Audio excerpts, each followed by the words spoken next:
Donc, c'est ça qu'on appelle le positionnement. Alors maintenant, en ce qui concerne les erreurs à éviter, je ne vais pas entrer trop en détail ici parce que vous aurez ça dans un livre support que vous aurez gratuitement à la fin de la formation, Le jeune entrepreneur africain. Donc ici, je ne vais pas entrer trop en détail parce que là-bas, c'est très bien expliqué. Mais je vais ici quand même lister quelques-unes. La première, c'est de penser qu'il est possible de ne pas commettre d'erreurs. Parce que ce n'est pas possible en réalité. Tout le monde fait partie de l'aventure. Et l'erreur, c'est la plus grande opportunité de pouvoir apprendre. Parce que quand vous commettez une erreur, ça montre que vous avez démarré.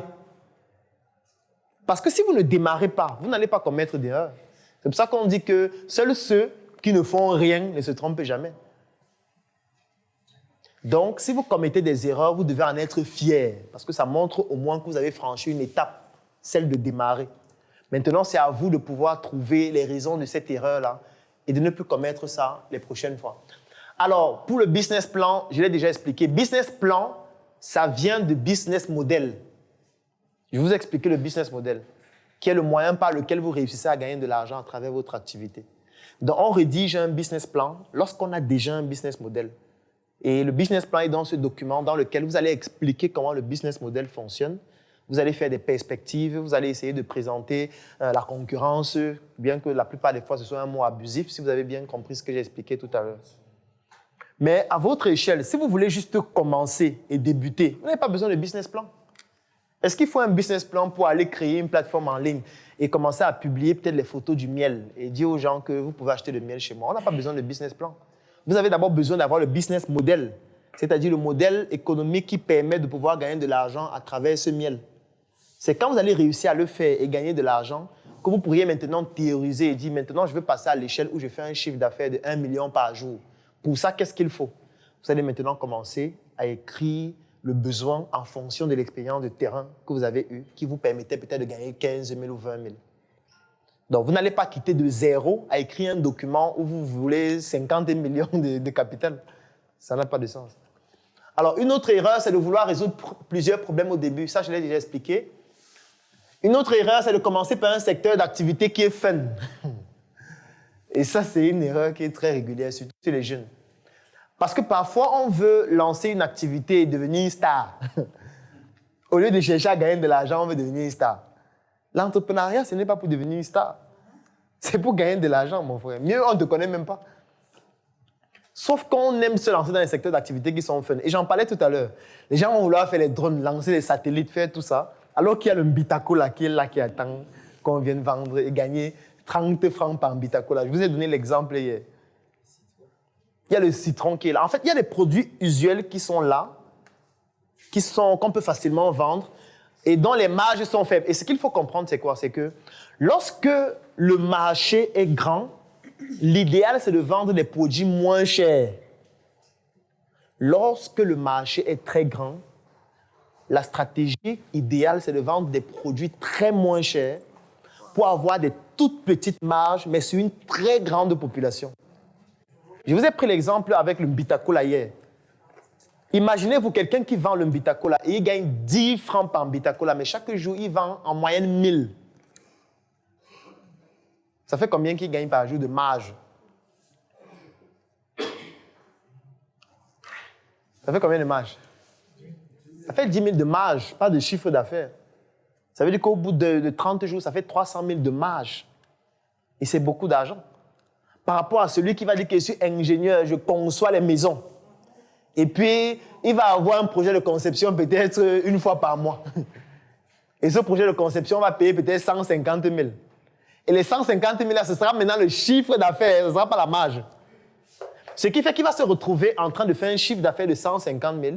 Si on analyse toutes les dépenses, peut-être sa marge c'est 80 000 ou peut-être 50 000. Ça veut dire qu'il gagne moins d'argent que celui qui fait le Mbitako là. C'est un gars qui a beaucoup de problèmes. il faut faire quelque chose. Donc, mais sauf que dire que je suis ingénieur et je conçois les maisons, c'est plus fun que de dire qu'il va le Mbitako là. Parce que dire qu'il va le Mbitako là, on dit que waouh. Donc tu as fait toute l'école là pour vendre un Mbitako là. Et dis comment fabriquer le soleil sur la terre. Ah oui, le soleil artificiel. Oui, j'ai suivi le projet là. Pour le soleil artificiel. Donc c'est pour dire que vraiment, Moi, je vais prendre un exemple d'un produit qui est simple, le pain. Le pain, c'est un produit qui est simple. Sauf que manger du bon pain, ce n'est pas évident. Bon, si on veut manger du bon pain ici à Douala, on va où?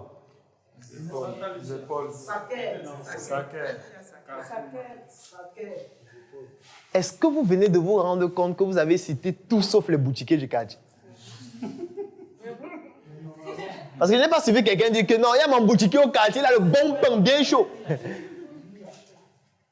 Pourquoi est-ce que le boutiquier ne sort pas dans vos réponses? C'était les fabricants. En fait, parce qu'il ne produit pas le pain. C'est tout. Il va aussi, on le livre aussi chaque matin, lui, il vend. Sauf qu'à partir d'une certaine heure, il n'a plus le pain chaud, puisqu'il ne produit rien. Donc, si tu viens tôt le matin, par chance, tu peux avoir quelques pains chauds. Mais si tu vas avoir le pain chaud maintenant à l'heure, c'est même pas la boutique que tu vas partir.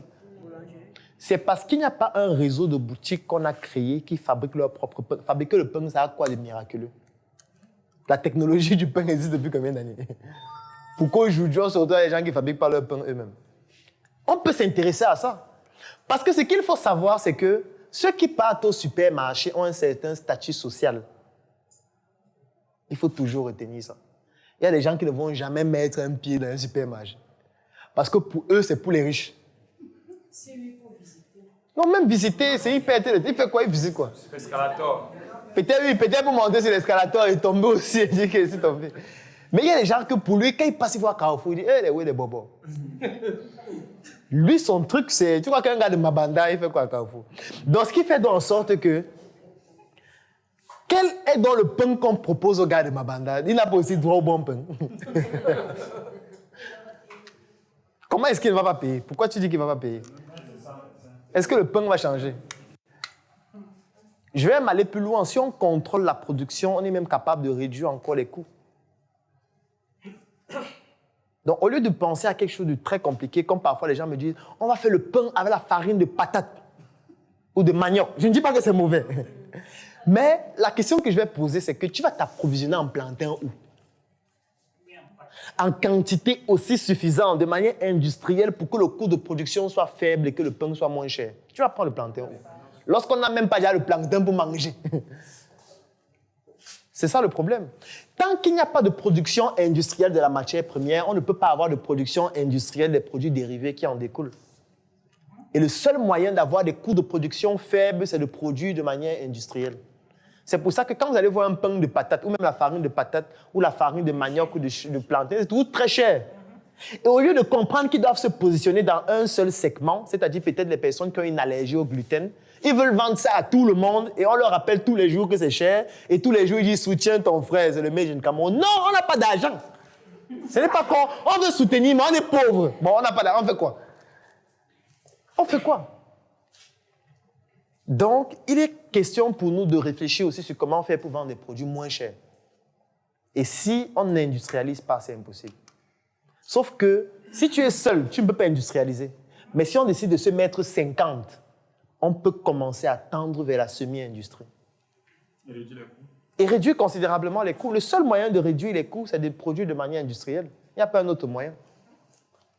Parce que si, par exemple, tu veux fabriquer, par exemple, cette bouteille d'eau, si tu veux fabriquer cette bouteille d'eau, si tu produis 100 bouteilles par semaine, 200 bouteilles, 500 bouteilles, ça va coûter trop cher.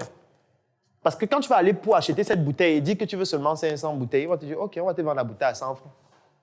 Sauf que ça veut dire que tu as un coût de production de 100 francs. Ça veut dire que rien que ta bouteille coûte déjà plus cher que tout le coût de production de tes concurrents avec l'eau à l'intérieur et l'étiquette.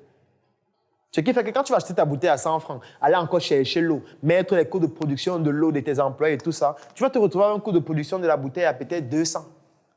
Et tu vas vendre l'eau à combien? Tu ne pourras jamais avoir une activité rentable. C'est ça le problème. Parce qu'après, il y a encore le marketing, il y a la communication, il y a tout ce qu'il faut faire pour que ça se vende. Alors que le seul moyen pour toi de vendre cette bouteille d'eau à un prix compétitif, c'est d'avoir un coût de production même de 50 ou de 75, de toute la bouteille avec l'eau fermée déjà et toutes les charges. Pour qu'en vendant même à 100 francs, 150, tu puisses avoir une marge.